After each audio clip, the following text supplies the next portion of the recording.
दूरदर्शन केंद्र मुजफ्फरपुर के सृजन कार्यक्रम में भोजपुरी काव्य केंद्रित ए भोजपुरी रचना रस कार्यक्रम में आज कवि के रूप में हमनी के बीच बानी। ठीक हमरा बाएं बगल में मध्य में बानी डॉक्टर ब्रजभूषण मिश्र जी, जे भोजपुरी भाषा साहित्य समाज आ संस्कृति खातिर जिए वाला लिखे वाला बड़ नाम बा। ठीक वहाँ के बगल में बानी डॉक्टर कुमार विरल जी, वहाँ के भोजपुरी का गीतन के राजकुमार कहल जाला। यहाँ के साहित्य आ समीक्षा के क्षेत्र में काफ़ी कुछ काम कैले बनी। ये लोग जानल पहचानल भोजपुरी के साहित्यकार बा। हमार नाम प्रोफेसर डॉक्टर जयकांत सिंह जय, हम विश्वविद्यालय में भोजपुरी के प्राध्यापक बनी। आज भोजपुरी रचना रस में पहिल कवि के रूप में हम चाहब कि हमनी के बीच में जे डॉक्टर ब्रजभूषण मिश्र जी बानी, वहाँ का अपना कविता से आज के भोजपुरी रचना रस के श्री गणेश करी, जौना से भोजपुरी समाज या देश के लोग लाभान्वित होके एगो संदेश मिले। सीधे सीधे डॉक्टर ब्रजभूषण मिश्र जी। 15 अगस्त के हमनी के आज़ादी मिलल तो हमनी के स्वतंत्रता दिवस मनाइला। आ 23 अगस्त 2023 के हमार वैज्ञानिक लोग चांद पर पहुँच के आ वहाँ तिरंगा फहरैलस। यही के लेके आज पहला रचना हम तिरंगा चांद पर पढ़ रहल बानी। स्वागत बा। कि लहराता तिरंगा बहुते शान से, मुस्की मारत ऊपरे चान से ना। लहराता तिरंगा बहुते शान से, मुस्की मारत ऊपरे चान से ना। मेहनत सफल भइल जब जाके सब कर मन हरखाइल बाटे। मेहनत सफल भइल जब जाके सब कर मन हरखाइल बाटे। दूरे रहले चंदा मामा अब जाके नियर आइल बाटे। बहुत खूब। दूरे रहले चंदा मामा अब जाके नियर आइल बाटे। विज्ञानी धन जुड़ल ए अभियान से, लहराता तिरंगा बहुते शान से, मुस्की मारत ऊपरे चान से बहुत ना। सुंदर विरल, बहुत सुंदर। कर्म करी तब काम बनेला, गीता वचन प्रमाण बनेला। कर्म करी तब काम बनेला, गीता वचन प्रमाण बनेला। लगन लगा लागल रहला पर बहुते सफल अभियान रहेला। लगन लगा लागल रहला पर बहुते सफल अभियान रहेला। देशवा भर उठल आज अभिमान से, लहराता तिरंगा बहुते शान से, मुस्की मारत ऊपरे चान से ना। वाह। लहराता तिरंगा बहुते शान से, मुस्की मारत ऊपरे चान से ना। अगला बंद देखी कि गीता पाठ चांद पर होखी। वाह, क्या बात। गीता पाठ चांद पर होखी, गूंजी तुलसी के चौपाई। वाह। गीता पाठ चांद पर होखी, गूंजी तुलसी के चौपाई। घंटा शंख पखावज बाजी, भोजपुरी के गीत गवाई। वाह। घंटा शंख पखावज बाजी, भोजपुरी के गीत गवाई। मामा घर भगना जई है मान से, वाह वाह। मामा घर भगना जई है मान से, लहराता तिरंगा बहुते शान से, वाह। मुस्की मारत ऊपरे चांद से ना। वाह। कि सत्ता पर जे काबिज बाटे, ऊ उत्साह बढ़ावत बाटे। सत्ता पर जे काबिज बाटे, ऊ उत्साह बढ़ावत बाटे। यही से उत्साही लोगवा आपन जान लड़ावत बाटे। यही से उत्साही लोगवा आपन जान लड़ावत बाटे। जयकारा बा भारत के विज्ञान के, जयकारा बा भारत के विज्ञान के, लहराता तिरंगा बहुते शान से, मुस्की मारत चांद से ना। वाह। लहराता तिरंगा बहुते शान से, मुस्की मारत चांद से ना। वाह। लहराता तिरंगा बहुते शान से, बहुत अच्छा। मुस्की मारत चांद से ना। अभी रुरा सुनी डॉक्टर ब्रजभूषण मिश्र जी के। अब आई हम आग्रह करब डॉक्टर कुमार विरल जी से कि रुरा अब अपन एगो प्रतिनिधि कविता सुनाई। सृजन के वीरेंद्र ई जी। साहित्य माने रचना रस में आज हम एगो प्रकृति के गीत लेके आइल बानी और वर्षा ऋतु के वर्णन एगो माने शुभ लगन के रूप में करतानी वाह कि सजल बदरी पर बुनी बरियात आवेला, सजल बदरी पर देखी धरती के मन हरी यात आवेला, सजल बदरी पर बुनी बरियात आवेला सजल। तो झीर झीर झिम बुनिया बरसे सिहर सिहर तन कांपे, हरियर चूह चूह लहंगा ओढ़ले धरती देहिया झांपे। वाह तो सूखल नदियन के मनवा फफात आवेला, वाह विरल जी, बहुत सजल सुंदर। बदरी पर बुनी बरियात आवेला। और देखी बहुत सुंदर। कि आजन बाजन केहू बजा सजावे, ठनका रही रही ढोल बजावे। बहुत खूब बहुत तो खूब। आजन बाजन केहू सजावे, ठनका रही रही ढोल बजावे।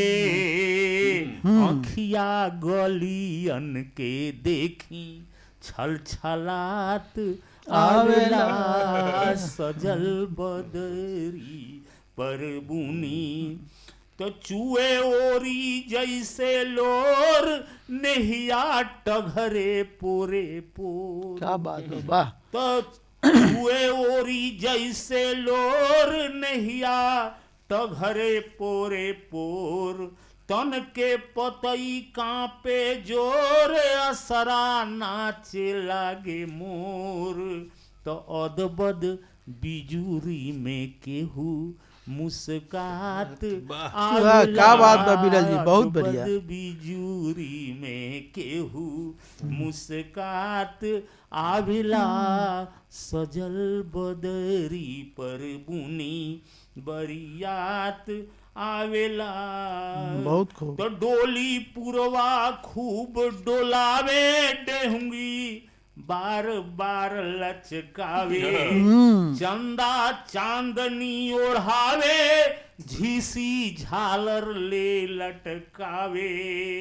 तो रहिया मूंगा मोती सगरो छिटात आवेला, रहिया मूंगा मोती सगरो छिटात आवे। अंतिम बंद देखी, बहुत सुंदर, स्वागत। जहाँ की पूर्णता के प्राप्त हो रहल बा अब कि बिजुरी माला ले पहिरावे, धरती गेठिया जोड़ावे। वाह तो बिजुरी माला ले पहिरावे, धरती गेठिया जोड़ावे।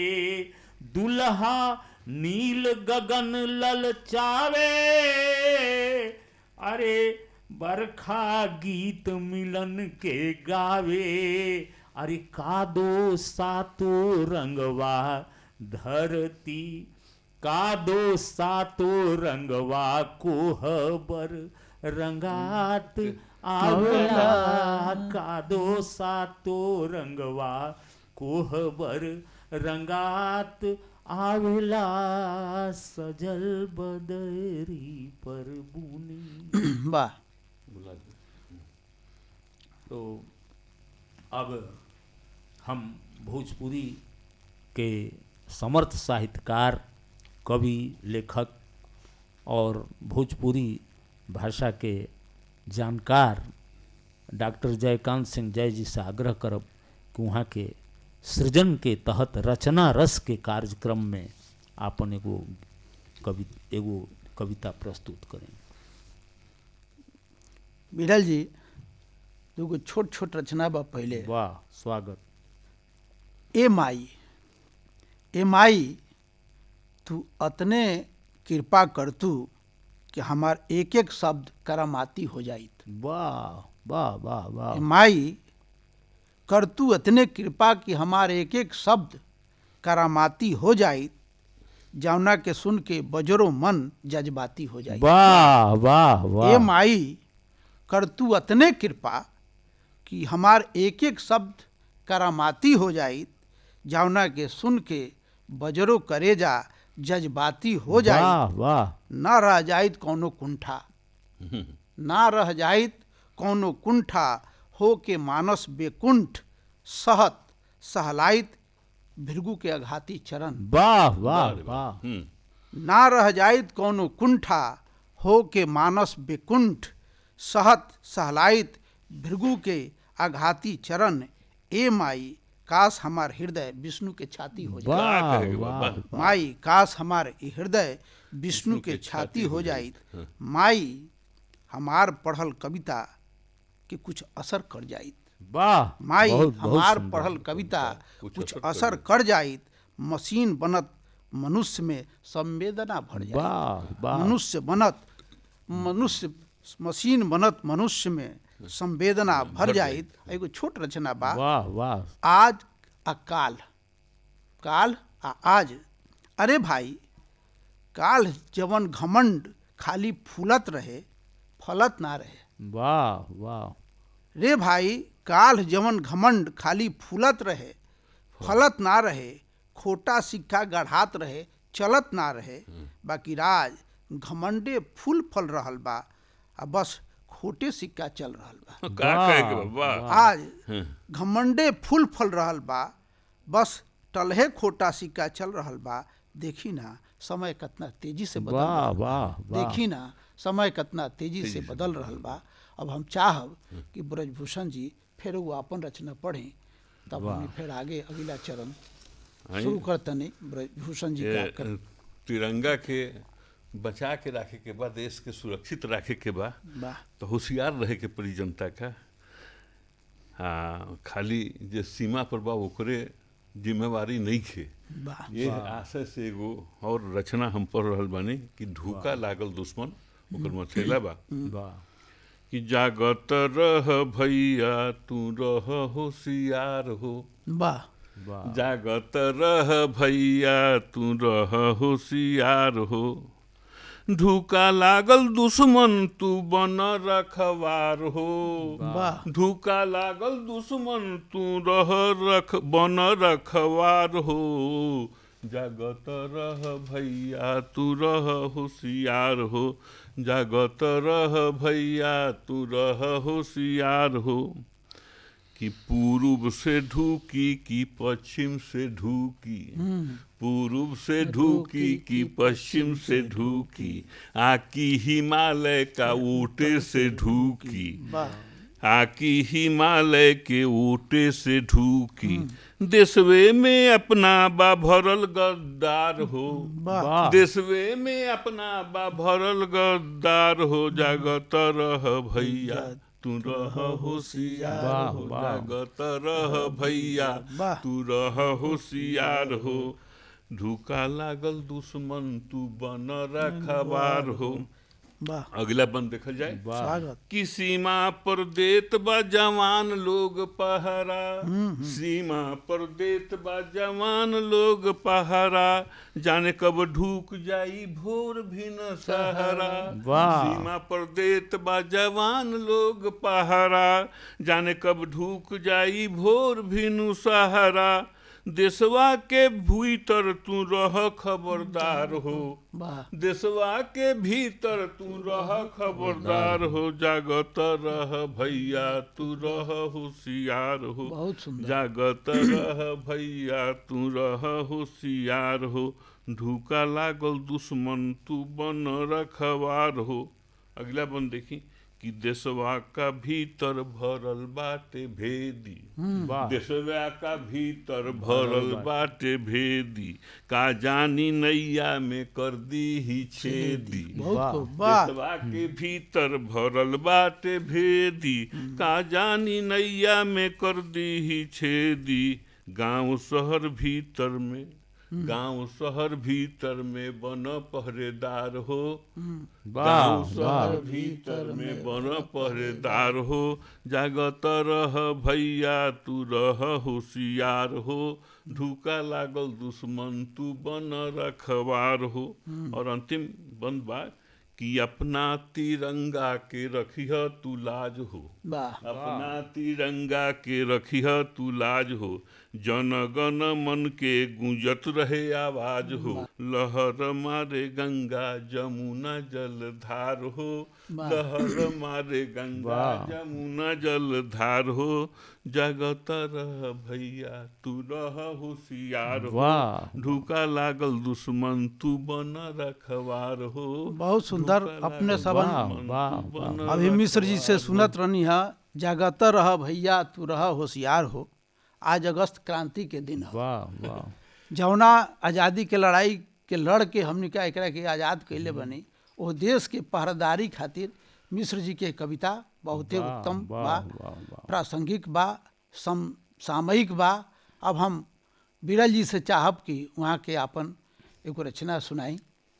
कुमार बिरल जी एकरा में एगो हम पुरान मिथकन के प्रयोग कैले वाह बनी स्वागत। और एकरा के ओह रूप में देखल जाओ कि दिया देवल के बूतीना, दिया देवल के बूतीना, जाग उठल धरती के बेटा सूतीना, दिया देवल के बूतीना। तो कच्चा सूता में जिंदगी के असली ई बंधन बा, और मेघनाद के ब्रह्म फांस में अंजनी के नंदन बा। तो जुग जुग से जोड़ल ई माला, केहू से अब टूटी ना, दिया देवल की बूती ना। भाई भरत भुलाइल नइखे भाई के संतावल, और गद्दी के मोहे अझुरा के बन बन में भटकावल। तुम मथुरा माथा पीटत रही हैं, तब हुई घर फूटी ना, दिया देवल के बूती ना। तो भेष बदल के रावण कैसे सीता के ले भागल, और सोना के मिर्गा बनवा के मारिच के तड़पावल। तो मोड़ मोड़ पर खड़ा जटायु, इज्जत केहू लूटी ना, दिया देवल के बूती ना, दिया देवल के बूती ना। जाग उठल धरती के बेटा सूती ना, दिया देवल। और अंतिम बात कि नारद मोह भइल बाजे करा मरकट बन के घूमी, नारद मोह भइल बाजे करा मरकट बन के घूमी। और भक्त विभीषण जानत बाटे राम चरण रज चूमी। तो केहू कतिनो जोर लगाई, केहू कतिनो जोर लगाई, माथा कबहू झुकी ना, दिया देवल की बूती ना। जाग उठल धरती के बेटा सूती ना, दिया देवल की बूती ना। वाह। डॉक्टर जयकांत सिंह जय जी से कि वहाँ के अपन रचना के पाठ करें। बहुत बढ़िया। अपन देश गांवन के देश है, कहा जाला कि भारत की आत्मा गांव में बसेला। भोजपुरी भाषा गांव के भाषा है, जीवंत भाषा है, लेकिन आज गांव के का स्थिति बा, वाह, ओकरा पर एगो रचना हम अपने के सुना रहल बनी। वाह वाह, स्वागत। आज के गांव कि गौवा में गौवा के दर्शन दुलम्बा, वाह, गौआ में गौआ के दर्शन तुलम्बा, गौआ के देख मन चिहाला, गौआ के हाल ना कहाला, हाय राम गौआ के हाल ना कहाला। रंग ढंग आरीत रमन के का बताई, के का बताई, गौवन का नवहिन के देख के चिहाई, देख के चिहाई, पहले वाला बात ना बुझाला,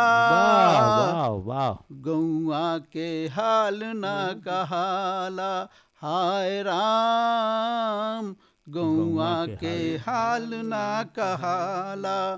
आगे देखी कि खपरा के घर ना दलान ना बथानी, खपरा के घर ना दलान ना बथानी, सब कर बा कोठा में कैद जिनगानी, खपरा के घर ना दलान ना बथानी, सब कर बा छत में ई कैद जिंदगानी, केहू से ना केहू बतियाला, केहू से ना केहू बतियाला, गौआ के हाल ना कहाला, हाय राम गौआ के हाल ना कहाला।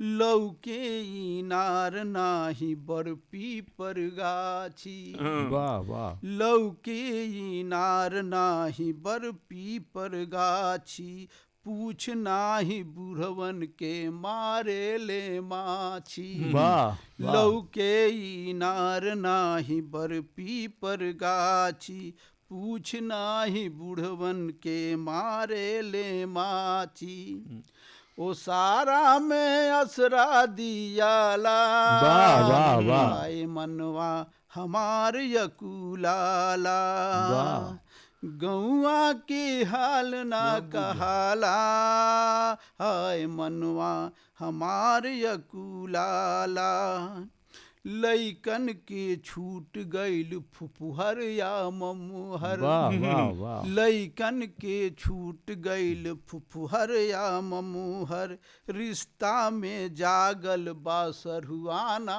अगहर, लइकन के छूट गईल फुफुहर या ममुहर, रिश्तन में जागल बासरुआना अगहन, अरे दीदिया के दीन ना धड़ाला, दीदिया के दीन ना धड़ाला, गौआ के हाल ना कहाला, हाय राम गौआ के हाल ना कहाला, गैये से गांव और गोयरे से गोतिया, गैये से गांव और गोयरे के गोतिया, गैये गोवंश वाला गोबर के खेतिया, नाद खुटा गांव से पड़ाला, आए गौआ के हाल ना कहाला। आगे देखी बिरल जी कि धनहर ना खेती ना लगहर दुआरे, धनहर ना खेती ना लगहर दुआरे, चिउरा दही नाही भेटे सकारे, धनहर ना खेती न लगहर दुआरे,